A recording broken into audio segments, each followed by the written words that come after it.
दोस्तों, इंसान के साथ हुए अन्याय को काफ़ी हद तक न्याय व्यवस्था न्याय दिलाती आई है, लेकिन कुछ लोग होते हैं जो अपने साथ हुए अन्याय के बाद न्याय व्यवस्था पर विश्वास कायम नहीं रख पाते, जो कानून को अपने हाथों में लेकर अपना बदला खुद लेने निकल पड़ते हैं।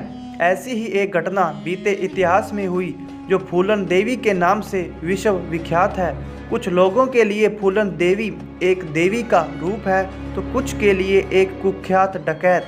आज की वीडियो में हम फूलन देवी के जीवन पर प्रकाश डालेंगे और यह सच्चाई पता लगाने की कोशिश करेंगे कि आखिर क्यों और कैसे फूलन देवी बनी एक मसीहा या फिर कुख्यात डकैत। 10 अगस्त 1963 का दिन उत्तर प्रदेश के ज़िले जालौन के गांव गोरहा में मल्लाह देवी दीन शख्स के घर पर फूलन देवी का जन्म हुआ। फूलन देवी अपने 6 भाई बहनों में दूसरे स्थान पर थी। उसके बचपन से ही बागी तेवर थे। वह बहादुर और निडर इतनी थी कि सही गलत के लिए वह किसी से भी भिड़ जाने में तत्पर रहती थी। फूलन देवी के पिता बड़ी मुश्किल से मेहनत करके अपना घर खर्च चला पाते थे।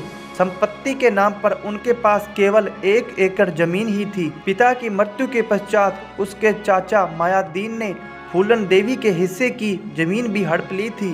फूलन देवी का विवाह 11 साल की उम्र में एक अधेड़ उम्र के व्यक्ति के साथ हुआ। उसका ससुराल और पति ठीक व्यवहार नहीं करते थे। जल्द ही यह सब कुछ फूलन देवी की बर्दाश्त से बाहर हो गया और वह यह उम्मीद लेकर अपने घर वापस लौट आई कि अपने लोग उसकी मदद करेंगे, लेकिन उसके दुश्मन बहुत ही शातिर थे। उसके चचेरे भाई ने इस बात का फायदा उठाकर फूलन देवी को जेल भिजवा दिया। जैसे तैसे वह जेल से रिहा हुई और परिस्थिति से तंग आकर फूलन एक ऐसे रास्ते पर निकल पड़ी जहाँ मृत्यु के पहले वापस लौट पाना संभव नहीं था।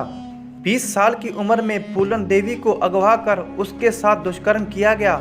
इससे पहले शादी के नाम पर भी वो कई सालों से इस पीड़ा को झेलती आ रही थी।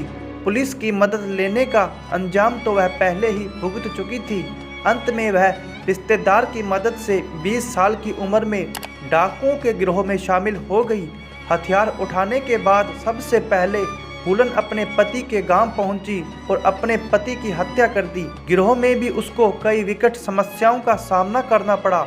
गिरोह के सरदार बाबू गुज्जर ने भी फूलन देवी के साथ जबरदस्ती करने की कोशिश की, जिसकी विक्रम बाबू ने हत्या कर दी और स्वयं गिरोह का सरदार बन गया। बाद में गिरोह में फूट पड़ गई और राम तथा लाला राम ने विक्रम बाबू की हत्या कर दी और फूलन देवी को बंदी बनाकर अपने साथ गांव ले आई।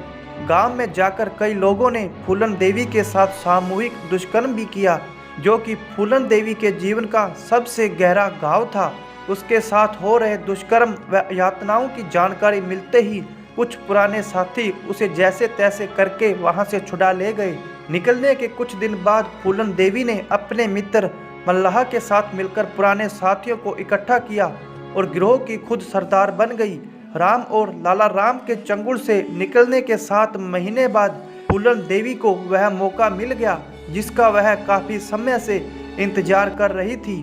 14 फरवरी 1981 को प्रतिशोध की आग में उबल रही फूलन देवी अपने साथियों के साथ पुलिस वेश में अपने गांव बेहमही पहुंची। यहाँ शादी का आयोजन था। वहां जाकर फूलन देवी ने ठाकुर जाति के 21 मर्दों को एक लाइन में खड़ा कर लिया। उन 21 में से 2 उनके पुराने गिरोह के साथी भी थे, लेकिन ये वो नहीं थे जिन्होंने दुष्कर्म किया था। अपने दुश्मनों को वहां न देखकर फूलन देवी बौखला गई और उस घटना के चश्मदीद 21 लोगों को मौत के घाट उतार दिया। बेहमई नरसंहार के बाद फूलन बैंडिट क्वीन के नाम से मशहूर हो गई। लूटपाट करना, अमीरों के बच्चों को फिरौती के लिए अगवा करना, आने जाने वाले लोरियों को लूटना फूलन के गिरोह का मुख्य काम था। कुछ वर्षों तक यही चलता रहा। अंत में फूलन देवी ने 3 शर्तों के मुताबिक आत्मसमर्पण करने के लिए सहमत हो गई। वह 3 शर्तें निम्न थी।